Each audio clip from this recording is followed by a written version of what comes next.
What's happening, most amazing family, and welcome back. Look, you guys loved hearing about how we're all gonna maybe die in part 1 of this video, so I figured I'd keep this misery train going. I'm your host, Taylor McWaters. You know why you clicked this video. It is a part 2 of the top 10 discoveries that might destroy the entire world. Sleep in fear tonight. Let's count it down. Kicking off the list at number 10, robots.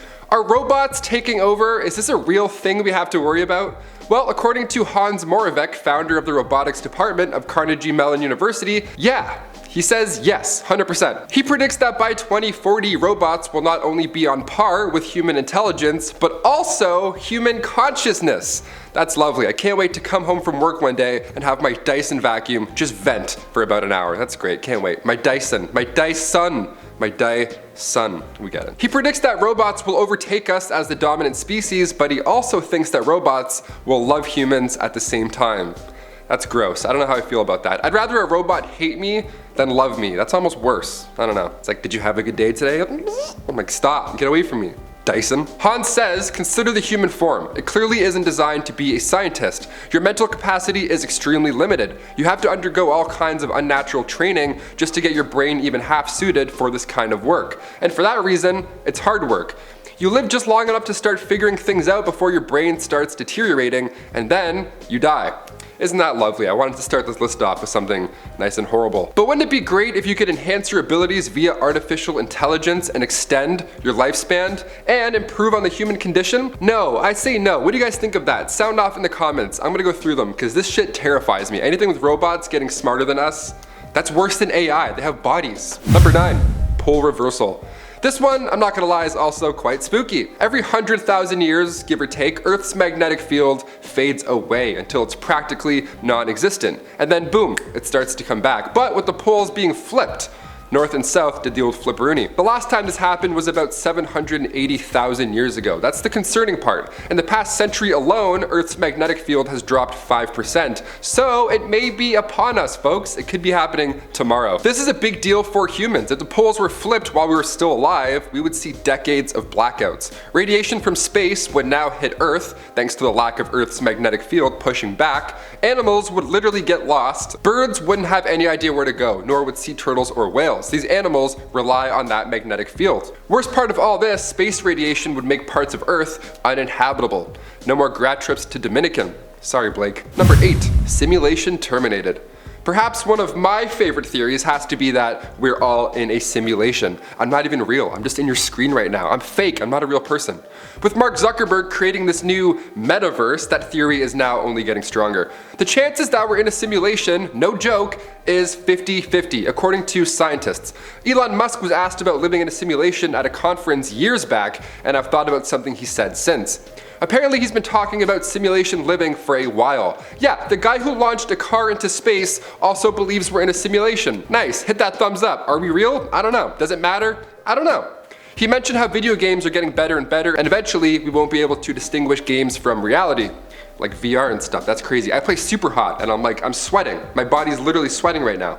The podcast Star Talk featuring Neil deGrasse Tyson, who of course touched base on this theory, he thinks that if we were virtual humans in an intergalactic game cube, that reality would render around us as we moved around, like in video games. You enter a room, then it loads. He also believes that might explain why we can't travel faster than the speed of light, so we couldn't get out of this solar system. He joked about the programmer putting that limit in. Yeah, funny joke, Neil. Are we in a simulation though, Neil? What's up? Number 7, Cooldown. Sometimes I forget that there's a massive ball of lava at the center of our planet. The core is obviously quite crucial to the planet's survival, but what happens when it starts to cool down like other stars? The Earth's magnetic field is created by the molten iron at the center of the world's core, so this one might have already begun. They kind of go hand in hand. The Earth's core is already hotter than the sun, so scientists predict that it'll take a little bit longer until that cools down, which is a good sign for us. The sun has about 5 billion years left, while the core of the Earth has 90 billion years. So we've got time, but future generations are, don't tell them. Number 6, out of orbit. The amount of rogue planets that are out there might just exceed the amount of stars in the Milky Way. That's terrifying. Rogue planets happen when a planet gets swung out of orbit. Now, this could mean a few things for us here on Earth. If a rogue planet were to make an appearance, even if it didn't come close to Earth, changing the orbit of any planet in our solar system would inevitably end us all. Even a tiny degree, it would just be like, then we'd fly away. If it were big enough, one of these rogue planets could straight up knock ours out of the way, like some sort of cosmic game of marbles. Or perhaps Earth could have its orbit thrown off even in the slightest bit, and we'd either freeze to death or melt.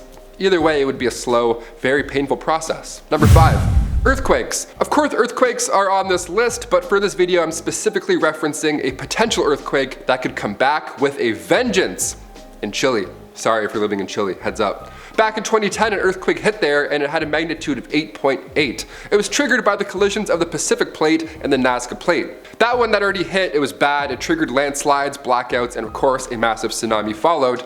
Scientists believe now that this earthquake only released 1/3 of that built up tension in those plates. So any day now, another could hit and it could be even bigger. On November 2nd, recently actually, a 5.7 earthquake did hit Chile. So perhaps it's already begun. Stay safe. Number 4, gamma burst. Look out, Bruce Banner. We've got some gamma. When we look at extinction level events like say a meteor hitting the planet, we can bounce back from that. Evidently, we can come back from that, right? Sure, we lost some dinosaurs along the way, but millions of years later, we're wearing jeans, we're wearing jorts, we're popping, it's great. But when it comes to gamma rays, planets can't really come back from that. If a gamma ray happened at any time in our past, be it millions of years ago, like meteors, we'd still be screwed even this long after. Gamma rays happen when stars explode in distant galaxies. Light shoots out, radio waves shoots out, there's neutrinos, and of course, gamma rays. They're created when powerful magnetized objects collide, like neutron stars and black holes. Now, it's far away, it's very far away, but still, it's so bright and powerful. These rays shoot out across light years of space. If they were to hit Earth or come close, well, our ozone would be toast. We would be engulfed in chemical smog. No bouncing back from that ever. Number 3, antibiotic resistant. Shout out to my fellow hypochondriacs. This one is for you. Go eat some vitamins. These last couple years, obviously, we've seen the importance of medicine, I'd say, without getting too deep into it. Since penicillin was discovered in 1928, for example, we've been getting pretty good at this whole medicine thing, right? The common flu is, it's maintainable. But what happens when we enter this post-antibiotic area where these infections are getting stronger and adapt more and more to attack us? Well, according to the World Health Organization, the efficiency of the world's antibiotics are working less and less. Dr. David Weiss, director of the Antibiotic Research Center at Emory University, says that this will change life as we know it. Consider going back to an era where a minor accident like a scrape could lead to death. Awesome, that sounds great. I can't wait to trip over my Heelys and then instantly die. Sounds like a blast. Go team. Good game. Number 2, a nearby supernova. For this next one, we'll be looking at Beetlejuice. And no, I don't mean the wacky Michael Keaton character, although I'm pretty sure he could take us out if he wanted to. We'll leave it at that. I'm talking about the red supergiant that began to dim in 2019. It lives in the constellation Orion, and this star is so massive that its decay is threatening us here on Earth. The last time we saw a star go supernova was the Kepler star in 1604. It was beautiful and big and bright for weeks, even during the daytime, but when Betelgeuse finally pops off, are we far enough to be okay? Do we need to wear Oakley sunglasses for 3 weeks?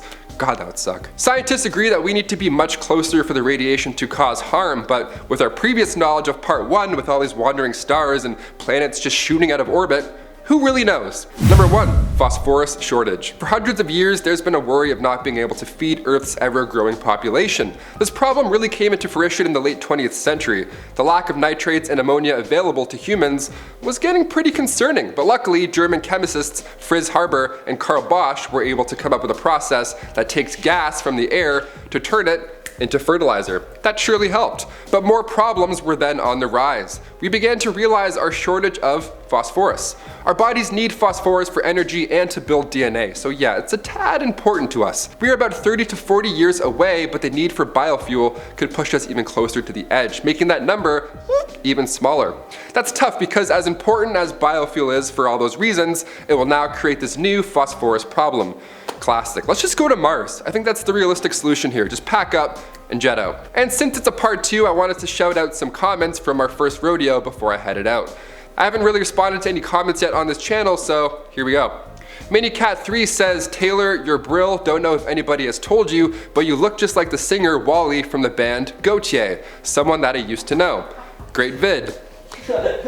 Yep, thanks Minicat3. I didn't do comments for a while because I'm new on this channel or whatever, but I've heard this from like 56 of you guys, and I don't hate it, honestly. That was the old me, that was my old career. Don't expose me. Next one comes from the illest Goblin King, sweet name. They say the only things they fear are particle accelerators, artificial intelligence, a zombie virus, yummy, or alien contact. Bro, don't worry about aliens. Honestly, we have Chuck Liddell on our planet. We have a UFC fighter who calls himself the Iceman, and you're worried about a little alien? No, we're good. Just a nice left hook, they're good. Final comment comes from Amber in the Box. They say this dude's adorable. I like watching him. He actually makes me laugh a bit. I'm glad it's just a bit. I'll take that. That's a good ratio. We like that. Thanks, Amber. And thank you guys for sticking around until the end. If a part 3 is in the future, let us know in the comments. I'll be happy to list off even more ways that we're going to soon meet our demise. That's lovely. I've been your host, Wally DeBacker, and we'll see you next time on Most Amazing Top 10. Bye. He predicts that robots will overtake us as the dominant species. Huh. Oh, we have ghosts. That's cool. Number 3, antibiotics. There it is. And finally, number 1, phosphorus. Phosphorus.